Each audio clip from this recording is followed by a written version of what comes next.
All right, this is Izzy Dakota Jones with the Art of Doing podcast for 2022. Yes, and who we're going to be talking to today or tonight, whatever you want, whatever time you're at, basically, when you'll be watching this, we're going to be talking to, we call her Cookie.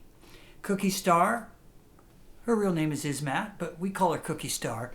That's her stage name with the Twitch and Saints and Sinners. She's a singer. And she's also a percussionist with our band and also adds in on the songwriting. And recently was just in the studio with us working with the Twitch on a brand new song. So anyways, we're going to be talking to Cookie all about all kinds of cool stuff.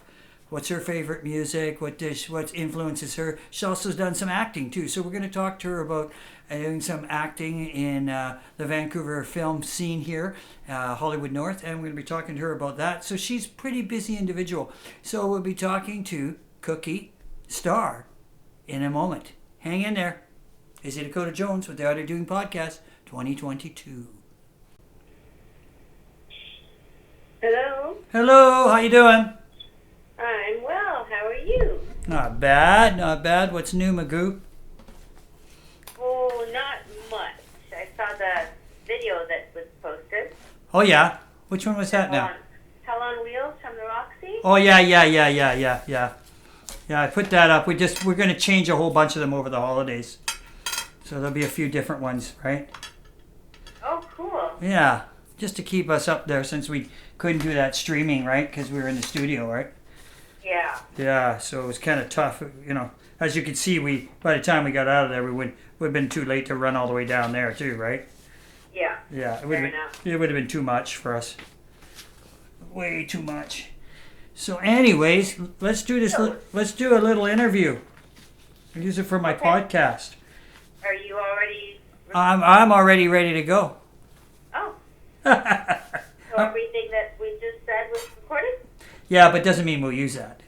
Oh, okay. It doesn't matter. It's just pretty loose conversation, anyways. So let me just right off the top. Let me ask you, like, okay, tell me, like what's some of your favorite singers and songs that you like since you've been starting to sing over the years. What's some of your favorite artists? What are some of your favorite artists do you like? Well, I haven't been singing very long. Yeah, but you must have liked music for a very long time, though, right? I haven't really had any music. I really haven't. I mean, I listen to the stuff that my daughter listened to. Oh, okay. Like, what's that? What'd she listen to? Well, she was a child, so it was, Treehouse and the Disney stories. Ah. And, Right on. Okay, and then when you started getting into listening to music, what kind of songs, what kind of artists motivated you that you really like listening to? Just the kind of stuff that I was listening to at the jams. I really enjoyed blues stuff. Okay, yeah. And that's kind of where I started. I wanted to I went to a couple blues jams, and I wanted to be able to sing the blues. I found it difficult because I was learning from scratch. Right. But the old stuff, the old blues, and then some of the crooning stuff and show tunes, lots of show tunes, because that's interesting. That's why I used to watch musicals with my daughter. Right. So that. And she was in choir, so I would go and listen. But the stuff that they sing in choir isn't stuff you could take to the jams. And of course, I'd never sung. Right. I listened, but I'd never sung because I was, told not to at a young age. So starting from scratch, it's been definitely a roller coaster the last 4 years. I find that I've done. I love the stuff that we do with Saints and Twitch. Yeah. But before I found you guys or you found me, I was doing just the common things that you see. Yeah, I mean, I liked when we watched you sing the Creedence Clearwater song. Have you ever seen the rain? Right? Yeah. That's a great song. That's a great song too. So you must like some CCR too, right? I do. I actually do quite a bit of CCR because it's been a really comfortable range for me. Yeah. And Fleetwood Mac is another one. She's, Stevie Nicks is in my range. Yeah, yeah. And then I try and do stuff that's not in my range to push myself a little bit. Yeah, to challenge yourself, yeah. Yep, Amanda Marshall, Katie Tunstall. I can actually sing because my voice is a bit lower. I actually do quite well with male voices. Right. Joel, Kenny Rogers, even a couple of Roger Whittaker songs and Bing Crosby, the kind of crooning stuff. And wow, yeah. It's good for when I practice because it pushes my breathing and it pushes my range a little bit. Yeah, yeah. I have the low range. I just don't have volume at the low range. So. Right. Yeah, so you just got to get the be able to breathe and breathe through those low notes. Yeah, I hear what you're saying. Yeah. And that takes time and a lot of doing it a lot, right? That's just, it's like anything. You got to exercise those muscles and you eventually they get better as you go, right? Because if you don't, it becomes lazy. They don't get strong, right? Just like anything like that. Yeah, interesting. So, and of course, you've given me exercises to do, which I do. Yeah. And that really helps me understand my ear a little bit better. Yeah, exactly. It's made me a good copycat. I haven't quite gotten developed enough to get there on my own, but I thought you did really well in the studio the other day. You had lots of fun, didn't you? Oh my God, that was so much fun. Yeah. See, it's very addicting, isn't it? It is.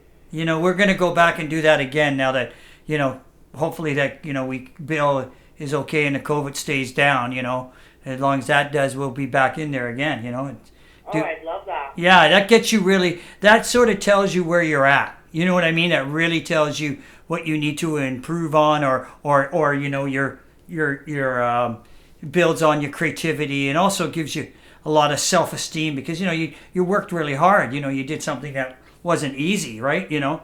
And yeah, it was fun. I know you did. I could tell you really loved it, right? It was lots of fun. Yeah, no, it was a lot of fun.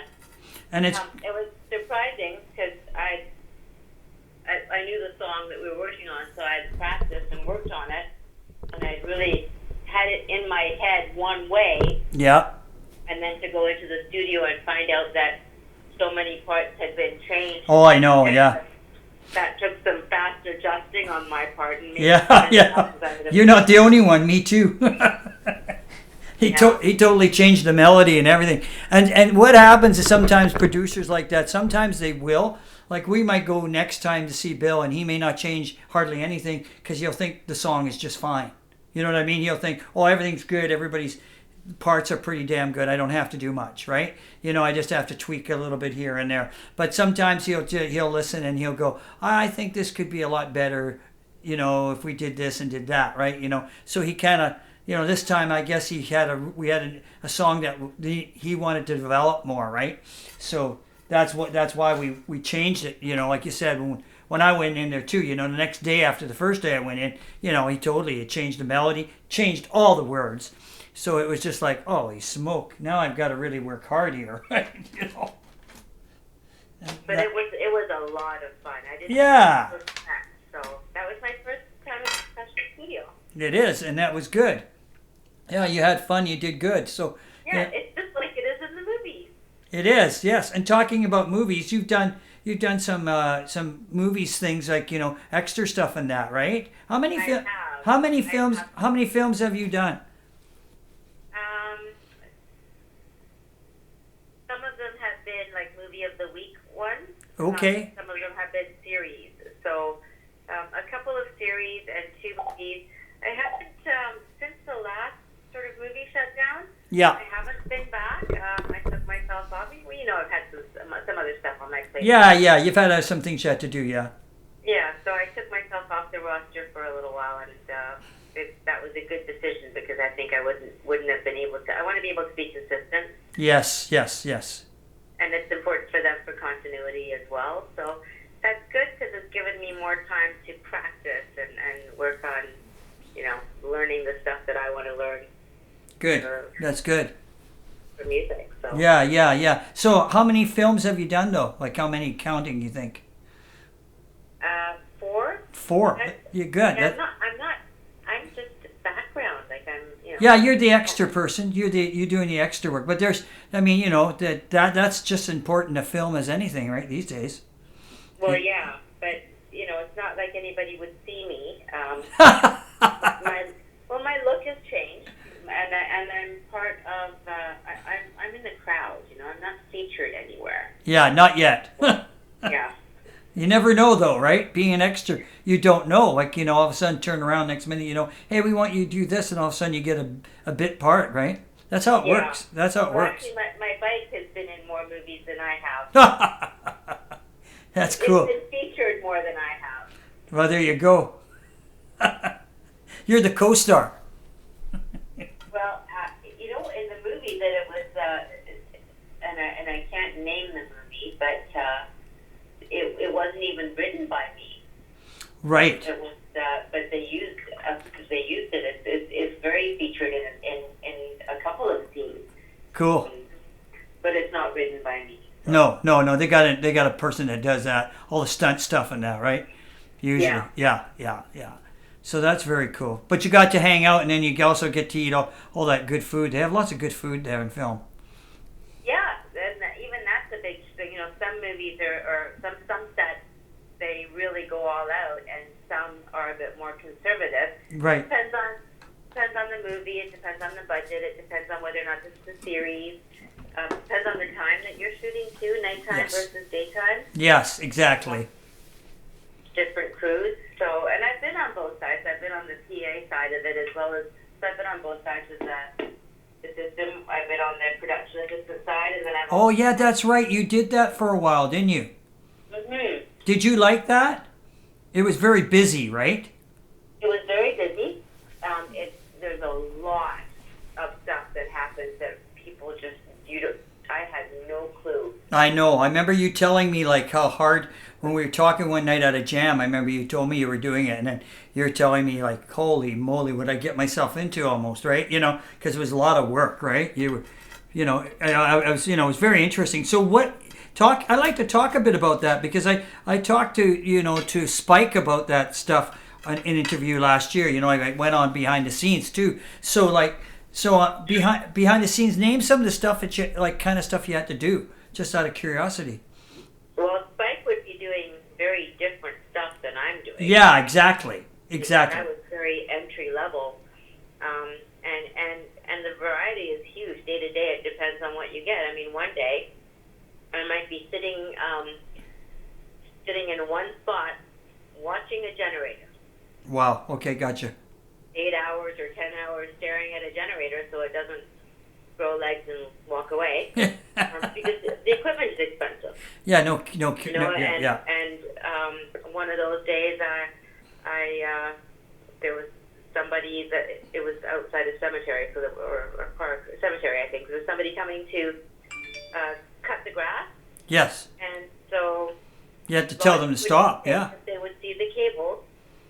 But they didn't, so you have to stop them and say, there's cables, you can't run over those. It's logical stuff. Yeah. That would be one of the very easy, simple things to do. Yeah. Another one is when you get put on a door. Yeah. And you can't let anybody in or out when the camera's rolling. And people want to get somewhere and they want to get past you, but you can't let them in because they can't have any kind of sound. Yes, exactly. But it's some things are setting up a scene or taking down a scene. They have scene people for that, but they do, yeah. They also need people to facilitate. Yes. Another one is that there is somebody that just rings a bell to let everybody know that they're rolling. Right, gotcha. To let them know that they're cut. There's so many different things that have to happen all at the same time so that it runs smoothly and the least amount of time is wasted. Yeah. Even escorting cast or supporting cast to and from the set. Yes. You can be assigned anything. Right, and if you're new at it, all of a sudden, you're learning something brand new. That's always tough to do too in the beginning too, right? Well, when you're new, you get assigned stuff like watching the generator. Oh, I see. Which is, it's a one-person job. You're off-site usually because they never have them too close to the set. Yeah, Enough exactly. to provide power. Yeah, exactly.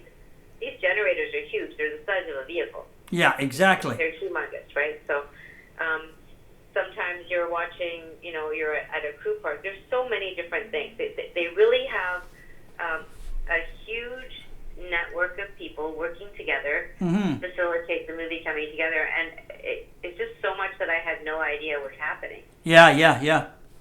Wow. That's amazing. So you've done some of that, and like you said, it was very busy. Some of it.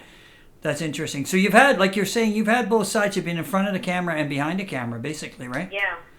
That's good. That's good. Not behind the camera, behind the scenes. Yeah, behind the scenes, behind the scenes. So which do you like better? The actual acting, or actually doing the actual work? I like both for different Wow. reasons. I really like the working part because you really feel productive and you are definitely contributing. Yeah, huge. Yeah. I love the acting part, but there's a lot of boredom. You might be in front of the camera for 5, 7, 10 minutes, and then you are put back into holding for anywhere from 15 minutes to hours. Right. I've heard stories. It's never happened to me, but I've heard stories where people have gone onto set, spent the whole day on set, and never been used. They just sit there, and they're not used. Yeah. Not so much fun in the wintertime, especially if it's an outdoor shoot, if it's raining or. Yeah. Well, it's never fun. It's never fun outside and shooting. That's for sure. I've seen those guys, like you said, who watch. The guys that watch the generators. I've seen that. And it's pouring rain, right? And they're stuck out there in rain gear, and it's like not fun. It doesn't look like fun. I'm driving by and I see that, and I'm going like, wow, that's a job I wouldn't want to be doing right about now. Well, if you're dressed for the weather, it's fine. But like that, typically you're dressed for a scene. Yeah. Which doesn't necessarily translate to being dressed for the weather. Right. So, you could be overheating or freezing cold, but you have to stay in what you've got. Exactly. Yeah, and then it could be, and also in the summertime it's really hot too, so that's another issue altogether, right? You have to keep hydrated, probably. A lot of water. Yeah. And I have to say that they're generally very good about facilitating stuff that you need. Sometimes you can they'll provide heat packs or a heated area for wintertime, or lots of quantities of water and liquid for summertime. Right. I haven't really had too many difficulties with that. Right. But it can be when you're somewhere where you can see what's going on. Mm-hmm. It's very interesting and time flies. When you are in a holding tent that is separated from everything else. Right. Time drags on. Yeah. Interesting. Yeah. Cool. So are you going to go back to it next year? Are you going to try to get back into some more of that? Probably, unless I'm too busy doing other stuff. Yes, exactly. Maybe something magical will happen. That's right. You never know. That's the way it works. You got to look at things like that. Yeah, that's great. I think, if anything, the last 2 years has shown me that planning is pointless. Yeah, because you never know, right? You just never know how things are going to play out. That's so true. Yeah, you gotta roll with the punches, right? Which is interesting, right? Yeah. How do you like when we do the streaming? Do you like that too? Because that seems to be nowadays. That seems because of COVID and everything. Live shows are definitely far in between, right? It does seem like that is the way to go these days, isn't it? I know it's funny because. Although I interviewed Harvey's brother, Richard, right? And he lives in Seattle and in Washington State. And so there's lots of gigs in Seattle and Washington State. There's tons of places to play. And let's go. Oh yeah, we will. We'll when as soon as we things lighten up at that border, and we don't have to pay, to go come back at, $200 to get a COVID, test. That's the problem, right? This starts to get expensive for us. So, his brother's going to help us out on some gigs. I've played there a lot before, and it's fun. Seattle too, especially. Great town, great music town. I noticed it too because I listened to that. Telling him I listened to that radio station in my car. When I'm driving around, 92.9, that the Bellingham station, and when they're doing commercials, they're talking about this place here. They're playing this casino, this festival. This it just goes on and on and on. And you just go like, wow. So when I was talking to him yesterday, I said, Richard, there's just tons of places to play down there. And I says, I'm surprised, I says, up here, I says, they're almost zero, And it was pretty much like that. Yeah, we have had always a lot. There's been a lot of shutdowns in the last 2 years, and some really, really established places that, it was really hard to see them go. The most notable one for me, personally, was the Fairview. Yeah, that's a nice place, yeah. And, of course, the Heritage that burnt down. And did the Heritage burn down? I didn't know that. Really? Mm-hmm. When did that happen? Last year. Wow. Yeah. Wow, I didn't know about that. Whenever that was done on purpose. All over the news, so you must have been at work. That's all I'm going to say. Yeah. That must be where I've been. Unreal. I didn't even know about that. So, yeah, interesting. But, then I talked to our manager, our publisher guy in L.A., Jay. I talked to Jay, and I asked him what's going down there. And the smaller venues, or the venues, the smaller venues, are just starting to come back. And the only thing they got going is the big shows. So, you go in the new stadium in LA, they got the Rolling Stones playing, right? You know what I mean? And so the big shows, Guns N' Roses, the big shows are coming back down there. But the small shows in LA, there's none, hardly any. They're like us, there's hardly anything. So it's really weird from place to place, right? That's what's happening a lot, right? So it's interesting, and depends who you talk to, and that's why when I'm interviewing people, I say, what's going on where you live, right? They'll tell me, and it's like totally different. And they ask me what's happening at where I said, so, obviously, for us, I guess streaming just seems right now to be more logical, especially when you go to a place like Dale's, and then we get like 300, 500, 700, 800 people, right? Yeah. That's pretty good, right? And not all in the same place too. They're not like just in the Lower Mainland. They're all over the place too, like all over the globe, right? So it's kind of interesting. Right. We couldn't get that in a bar, No. I mean, and it's a small space, and it's enclosed, so there is some when the live stream is happening and there's just the band, it's good, right? Yeah. I know that, like Nicole was saying to me, and I guess Mark too, I guess would say the same thing. They kind of like, and you probably say, I do too. I like the live response back from the crowd, but at the same time, I'm okay with the streaming too, because it's there's people out there, and if they don't watch you right that day you stream, which we've noticed a lot, sometimes because it's up there for 2 weeks or up there for whatever, and we put a song out, take a song off it and put it onto other sites. It get people, more people come to it over the week or two. You get people, then you're gaining numbers that way. So it's pretty cool actually. I think that's the way things are going. From when I was talking to Jay, that's what he's saying. A lot of people are doing. They're streaming a lot. Yeah. And I understand what Mark and Nicole were saying. I get it. Definitely do get energy back from the audience. Yeah. For me, when we do the live streams from the rehearsal studio, yeah, it's like a rehearsal. It is. And I have a lot of fun because sometimes I don't realize the camera's on, and I have less concerns about making a mistake, and I just kind of do whatever. Yeah, I agree with you too. You caught me at that a couple of times when I'm just being silly because I don't know that the camera's on. Yeah. It's a lot of fun, and It is. It is. Yeah. Okay, but Yeah, it's less inhibiting, right? I agree with you.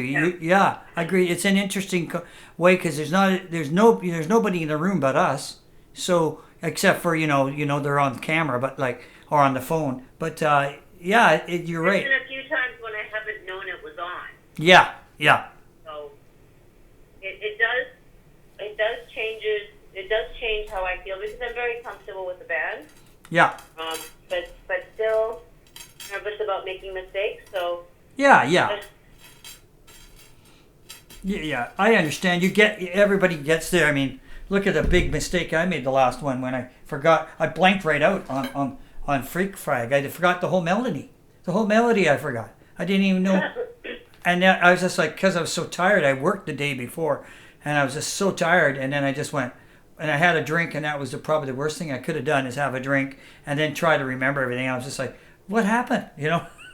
I just started laughing. I at the end I went, whatever, right? But those are good experiences for me too because I get to see how they're handled. Yeah. And it's helped my development. Yes, and like I told you, I think I told you that story when I went and seen Paul McCartney once in Seattle.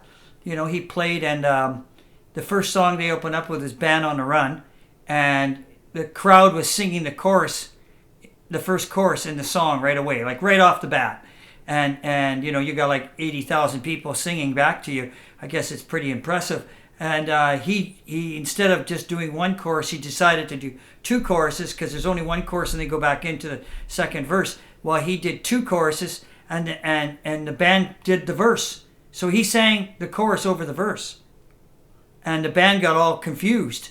And then he got all confused. And then his wife at the time, Linda, when she was still alive, she looked at him from where she was on the stage and she shook her finger at him and laughed, right? And then he just threw his hands up like, oh, well, I messed up, right? And it was kind of cool because you've got this guy who's a superstar, great songwriter, great singer and all that stuff. And, he made a huge mistake in front of 80,000 people and he didn't care. He just laughed it off, right? So it was pretty cool. Yeah. Yeah, it was all good.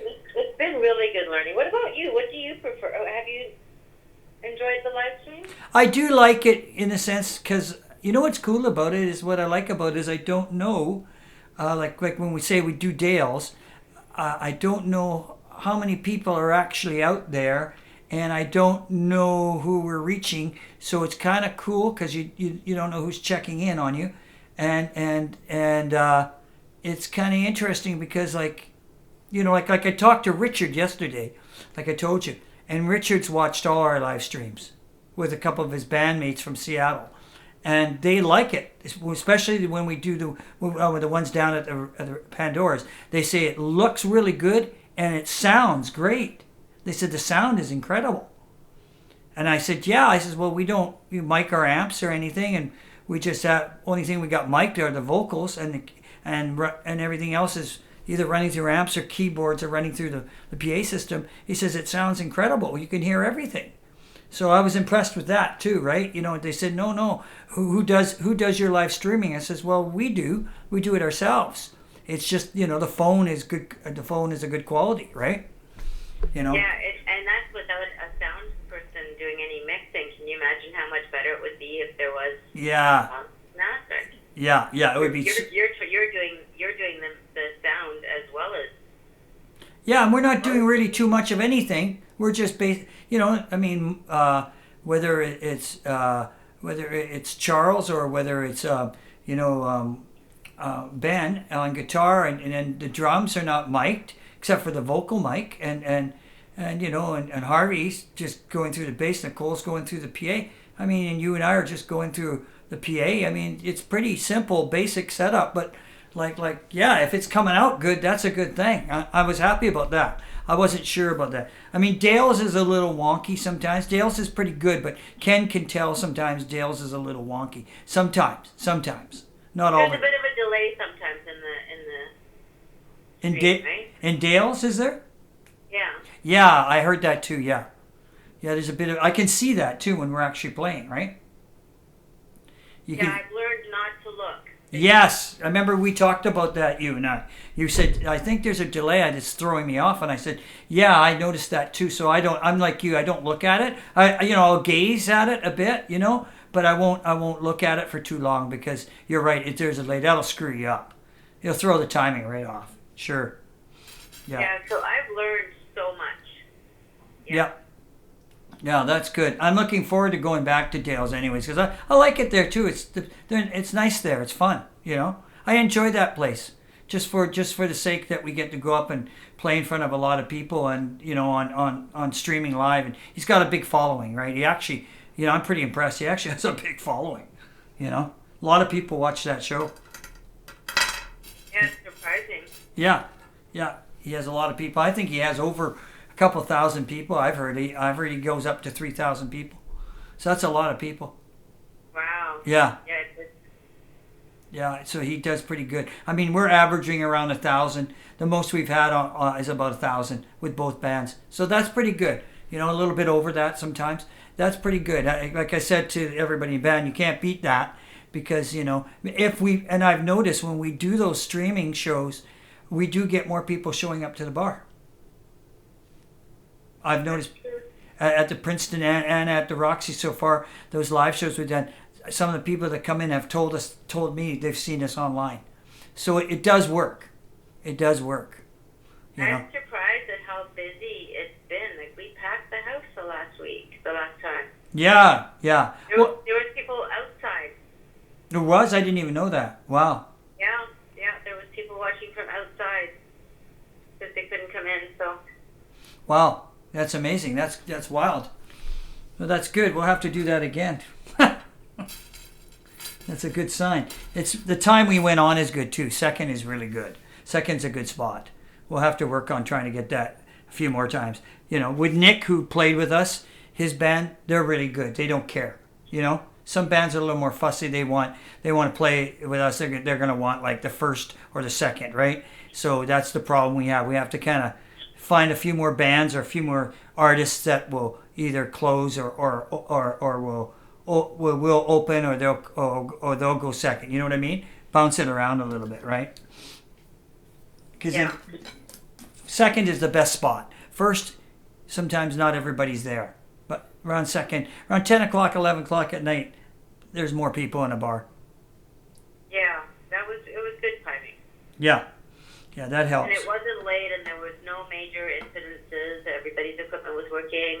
The transition went smoothly. The sound check went smoothly. Oh, all three bands were good. All three bands did really well.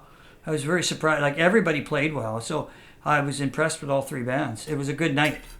And everybody was right on top of the changes, and they were set up and ready to go. It was very smooth. Yeah, and because we had lots of time. So if you, what I've noticed in that place, if you start the band at 9, they say you don't have to. But if we start the first band at 9, then the changeover can take longer.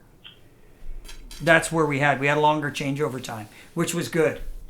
It really does ease the stress. Yeah, it does. It does. There's no push. Yeah, that really it does. I agree with you 100%. Yeah. Well, I'm going to let you go, Cook. All right. And that was fun talking to you. It was fun talking to you too. Thanks for calling. Enjoy this marvelous sunny day we're having. I know it's nice out there. I was just out you there. You heading to work now? No, I'm off. I'm off till tomorrow. I go back tomorrow. Okay. So I'm going to take it easy for a while. Do some, typical stuff around the house. Well, have fun with that. I will. Talk to you later, alligator. All right. Have a good evening. Bye. Bye. So that was Cookie Star, we call her, Ismat. And singer, percussionist, songwriter with the band, with Saints and Sinners in a Twitch. She's new at this game. I like talking to new artists. They're not jaded. And she does work both sides in the film industry too. So it was a cool conversation talking to Cookie. We'll talk to Cookie again sometime and in the near future. But you'll be seeing her and the Twitch has a brand new single coming out in the video. And then in this probably springtime, we'll hopefully have the Saints coming up with a brand new song and video too. So it'll all be coming along. So I'm Dakota Jones with the Art of Doing podcast for 2022. That was Cookie. and Cookie Star with the Twitch and the Saints. And you know what? We'll be talking to you real soon. Peace out. Be safe.